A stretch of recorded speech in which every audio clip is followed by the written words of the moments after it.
I'm Robert from Clearview Property Inspections, and today I want to do a short video on how to choose your building inspector. So the video is not to convince you to use our services, but more so to provide you information to make an informed decision. So the most common theme that we get is, I'm shopping for the best price. Now, shopping for the best price, of course, would be ideal if you're buying a pair of shoes, and that pair of shoes is obviously equal. No matter what shop you go to, it's the same pair of shoes and you can shop for the best price. But with building inspections, it's certainly not an equal playing field. So it's really important that you do your research, and when you are shopping for the best price, you are actually comparing for equal service. There's no point on getting one service quoted at 500 and the other service quoting at 800, but it's a completely different service. So you really can't compare and say you're shopping for the best price. What you're doing is shopping for the lowest quality, basically, because unfortunately quality is always going to sort of reflect the price, and it's similar in most industries. So basically, I'm going to give you a bit of advice on things to look for when comparing. So let's start with the actual inspector themselves. So when you choose a company, don't choose the company, but have a look at the inspector. Obviously, with Clearview, I am the owner and I'm the inspector, so you know who you're going to get. But for the larger businesses, it's certainly not like that. So a business might have all these qualifications or all these accolades, but that doesn't mean the inspector that you're actually going to get on site is qualified or has the knowledge to give you the best inspection. So first and foremost, you need to know who the inspector is and what the qualifications are. So for a building inspection, you need a building inspector. It has to be a licensed builder. No ifs, no buts about it. Has to be a licensed builder, experienced in the residential sector. So where are the pitfalls with that? The pitfalls are that the industry is unregulated. So what's that mean? That means that anyone can actually come and inspect your property. It's not law that you have to have a builder. So you could potentially be calling a company thinking that they're amazing, and they could actually be a hairdresser coming to your house to inspect your property. That's all there is to it. They don't have to be a builder. So do your research, make sure they are a licensed builder. Get the license number, check it, make sure. On the other side of things, obviously you're going to get a timber pest report, termite inspection. What are the requirements for that? So the requirements are, and you'll find that 99% of the companies out there, right, are builders that done a couple of modules of the termite course to allow them to do pre-purchase inspection. They are not pest controllers. What they've done is a couple of modules. This gives them the capability to do a pre-purchase timber pest report. It saves them time, it's all combined, and that's how they cut costs. These people are not pest controllers. If you're going to get a termite inspection, a timber pest inspection, please use a pest controller. A pest controller, day in, day out, does termite treatment, termite inspections. They know exactly the areas that termites come in. The knowledge is completely different. So in my experience, I would recommend, if you can't use a business like ours, which we are licensed builder and a licensed pest controller, use a pest controller to do your timber pest inspection, and use a builder to do your building inspection. I mean, you're spending generally over $1 million on this home. It's a small fee to pay to get a detailed inspection report outlining all the major defects on this property. So that is just one small thing.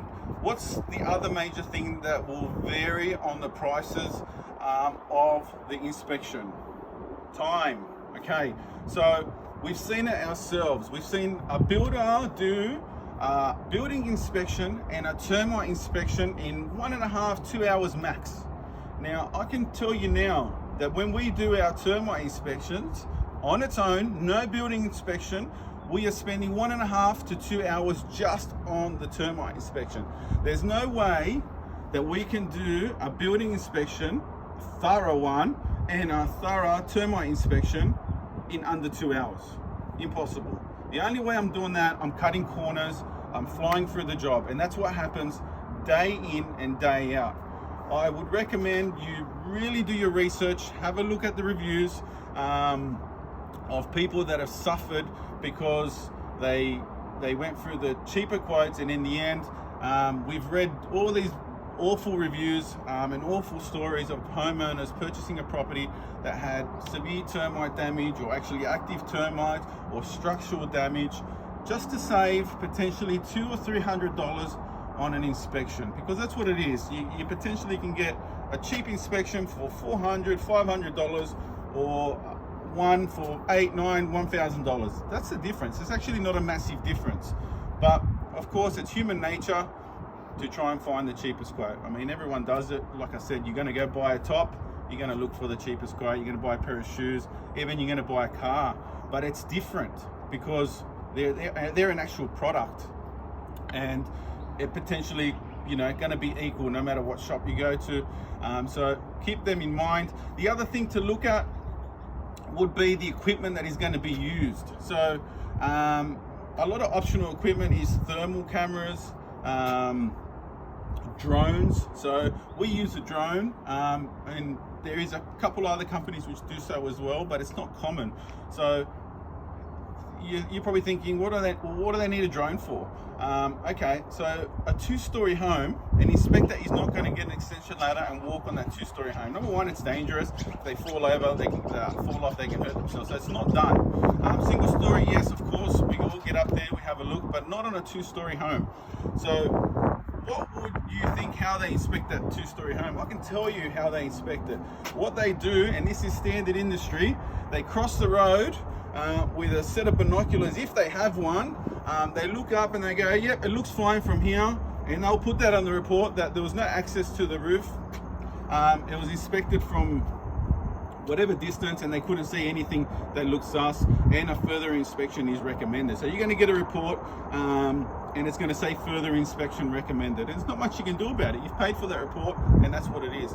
So we use the drone, we get it up there, we take a few photos from the top, and we get a much better idea. Of course, it's still not as good as actually physically getting up there, but it's definitely a better option, and that's why we use it. The other thing that we use is a thermal camera. The thermal camera can pick up moisture in properties, hot spots, things like that. It could also pick up termite infestations. And the other tool that we use is the Termatrack. So the Termatrack is like a sensor which picks up movement in between the walls. So when the termites are in the walls, we can pick up movement in there without actually damaging the wall. So it's a good inspection tool, and they're generally standard for our inspections. So again, they're things that you need to look at when you're choosing a building inspection company. Not necessarily the price. Yes, I got one here for $5, I got one here for $800, but what are the differences? Yeah, this one's giving me thermal, this one's giving me Termatrack, this one's giving me drone, this one's giving me nothing. That's just a small part of it. What you really need to be looking at as well is how much time is spent on the job.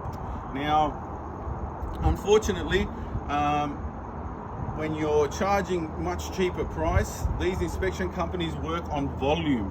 So what's that mean? That means that they're probably doing about 4 to 5 inspections a day. That's the way it is. By the time they pay their wages, their overheads, their advertising, the trucks, that's what they need to do to cover their costs. So yes, they charge less, but they do volume.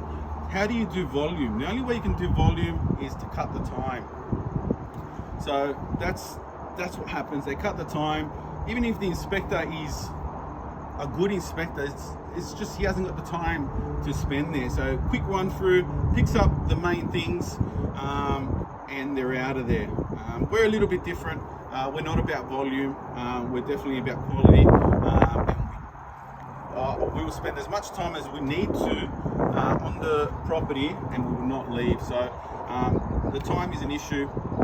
And of course, when these companies are doing volume, that puts a lot of pressure on the employees, and you'll find that most of the good inspectors, yeah, they just they just won't want to work for these large companies, and in the end, these volume businesses, low-cost businesses, have poor inspectors, high volume, and then in the end, the consumer is the one that suffers.